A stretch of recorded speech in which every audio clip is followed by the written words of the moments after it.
Hey y'all, Taylor here, and in today's video I have a RTX 4060 used from Best Buy, and I got this in the fair condition, which is the riskiest of the three. There's excellent, good, and fair. This is the fair one, so I'm curious to see what condition it's in. Apparently it is working, and on comments here it says there is minor scratches / marks and dents / gouge / crack / chip. So we'll see if any of those apply to this 4060. Upon first impressions, there's just a little dent here on the box, and then it's a little dirty on the bottom, and it's held together by this third-party looking tape. But other than that, the box looks in pretty good condition, and oh my goodness, is this box small. One sec, let me show you. Okay, this is my Gigabyte 4080 box, and this is the Gigabyte 4060 box, which is just ridiculous. I mean, look how much bigger the 4080 box is to that. That is just insane. But without further ado, let's go ahead and unbox this and see what condition this 4060 is in. This video isn't sponsored and I funded everything with my own money, so if you want to show your support, hit that like button and subscribe. Now you might be wondering why I would purchase a fair used 4060 from Best Buy, and the answer is, well, it was pretty affordable. It was $248, and I had a $10 reward certificate, so I essentially got it for $238, which is a pretty good deal for a 4060, I think. This is an 8GB version of the 4060, and it has 2 fans. So let's see what condition this is in. Opening it up. Okay, we do have a protective cover over it, which looks original. Wow. It's very lightweight. It is secured with this Gigabyte qualified certified sticker, which is kind of interesting. All right, there it is. Oh, and we get a little PCI cover too. That is not bad. Let's see if you can see it there. All right, just a tiny, tiny little thing. And this looks in pretty good condition. It actually smells new, which is kind of weird. Did someone just return this and from new? This looks pretty good. There is like no cosmetic that I can see. There's like a little bit of scratching and stuff there, but I mean, that's nothing major. My goodness, this card is so small and light. Fans look good, and on the top looks pretty good. It's got that 8-pin power there, and we even have covers for the I/O.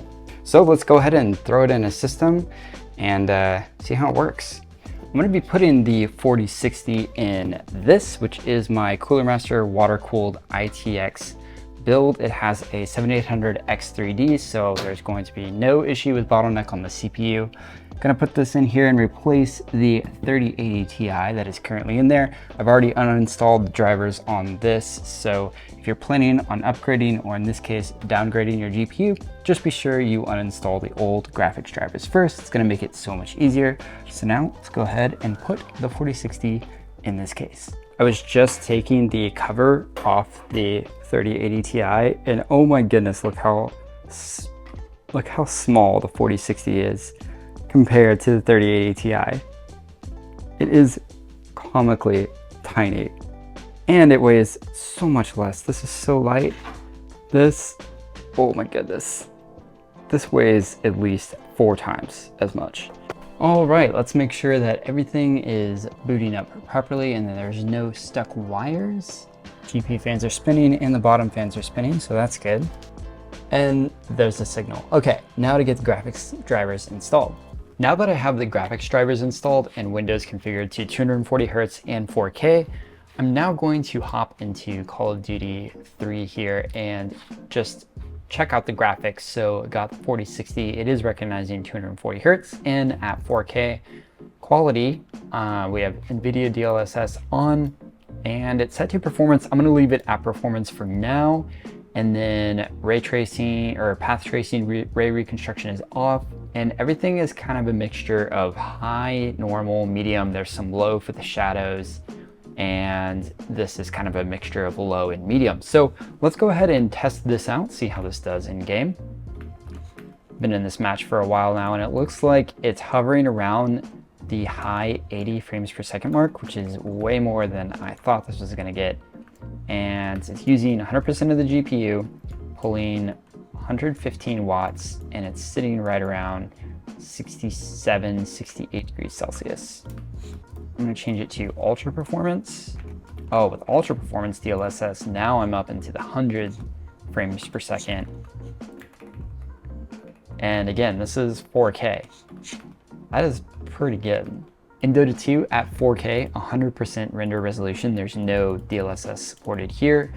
And all high settings, I'm getting high 130 frames per second, dipping into the 140s from time to time.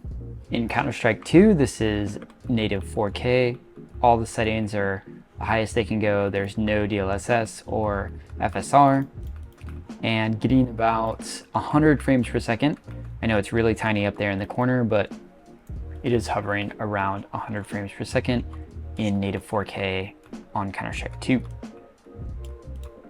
Now in Cyberpunk, with DLSS set to ultra performance and all the settings are low with ray tracing off, and getting 100 frames per second with those settings.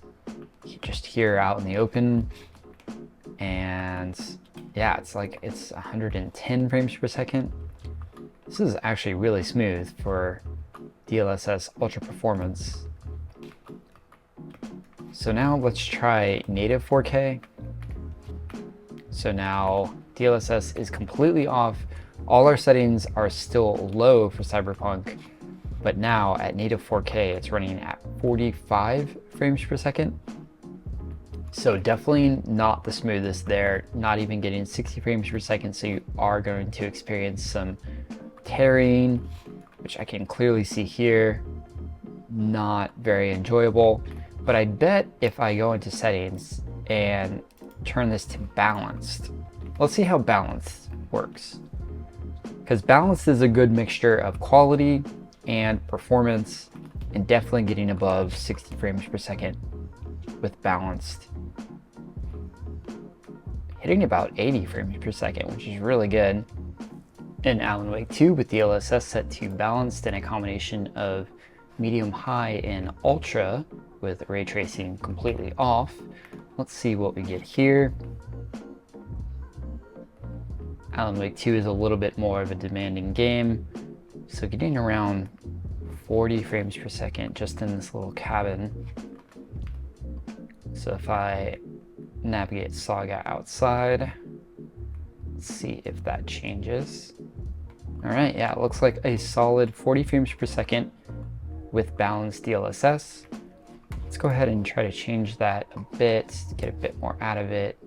Change it to ultra performance, so effectively a 720p resolution. And not quite 60 frames per second. So MWIII is really, really demanding, and the 4060 does struggle even with DLSS at 4K. But let's see if I can move this to mostly low settings. Now I'm over the 60 frames per second. So definitely not going to get in the hundreds of frames per second without lowering the native resolution to either 2K or 1080p, but it is doable at 4K with low settings. So that's a used 4060 in 4K in the 7800X3D here. It is a tiny card. It is very, very lightweight.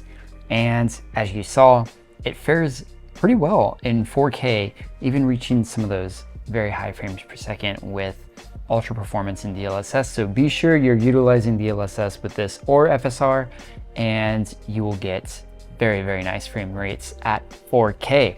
And if you can snag one on a deal like I did for around $250, I think this is a great deal for $250 and 4K gaming. Or if you get it on retail for around $300, that is a little bit less of a good value, but look for those deals and get this at a deal if you want to do 4K gaming. Let me know what y'all thought in the comments below. Do you have a 4060, or what graphics card do you have?